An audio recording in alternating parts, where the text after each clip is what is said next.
The three main things that this bill seeks to achieve are to enable new cameras to fine people for not wearing seatbelts or using their mobile phones while driving.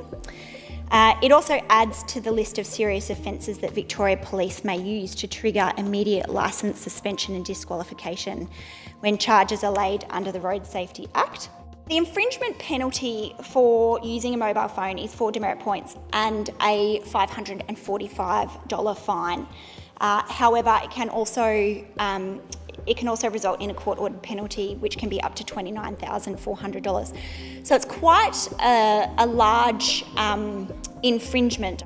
We know distracted driving, whether it's just for 1 second you go to your mobile phone, is the equivalent of travelling, essentially blind for, almost 50 metres. And the data doesn't lie. Our message is very clear. Put it in the glove box, put it in the back seat, take it away from you, because mobile phones do not belong near the steering wheel or in your lap or in your hand. Victoria did lead the world in 1970 with making seatbelts compulsory under the Hamer government. And to be here so many decades later, still having to create further legislation around the wearing of seatbelts because people are not wearing them, it strikes me as almost unbelievable. How could people be so stupid, really?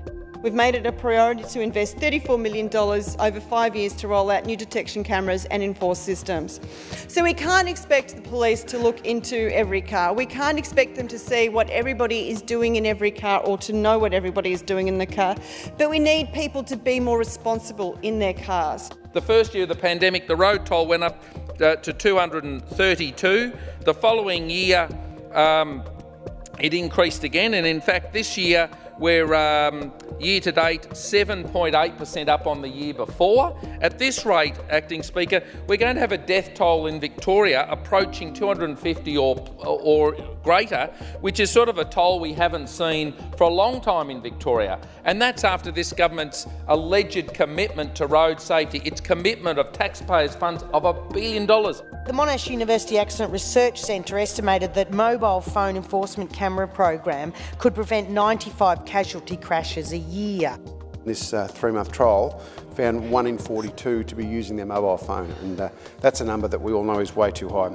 We were the first state in the world to introduce mandatory seatbelts in 1970 and led Australia in legislating random breath testing in 1978 and the introduction of speed cameras in 1986. Here in Victoria, we have a road safety strategy which aims to reduce the road toll by 50% by 2030 and puts us on the path to eliminating road deaths by 2050. If we really want to talk about road safety, we need to talk about the elephant in the room. The deteriorating, dangerous condition of rural and regional roads. Everyone I speak to in South West Coast, whether it's local councils, farmers, residents, bus drivers, truck drivers, grey nomads, they all say the same thing. Fix our roads and fix them properly. You don't have to pay a fine. Actually, don't break the law. You don't speed, have your seatbelt on, don't distract yourself by the phone. You won't get a fine. It's fine. We don't want your money. We don't need your money. What we need is you to be alive. The other element of this bill that is worthy of mention, and is another element that I agree with, is the list of offences that may trigger an immediate loss of licence, and these are at the more serious end of our road safety laws. And culpable driving is one, hit and run incidents. People who offend in this manner should not be allowed to then continue on, at the extreme end, then continue on and get straight back behind the wheel. What I would like to see from the state Labor government when it comes to this year's budget in the first Tuesday in May is that we reverse these drastic cuts we've had to the road asset management budget. We've simply had too much money cut out of Vic roads and they cannot maintain our roads effectively. We're led to believe that distraction through data, I think, given to us by the Monash Accident Centre, that distraction is estimated to contribute to around 11% of road fatalities, amounting to 24 lives lost every single year.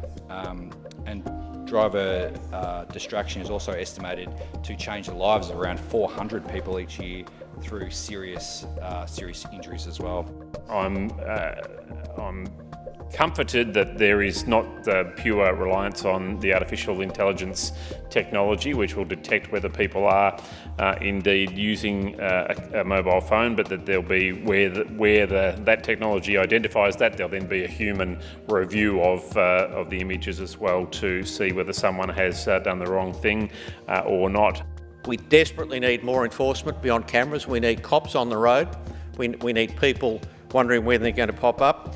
It's a step in the right direction, but if we could make this a truly bipartisan effort, we would have much more success. I'm pretty proud that we've gone ahead and committed to a target of halving our number of road-related deaths by 2030. That's quite an ambitious target. And it's just so tragic because every death on the road is preventable.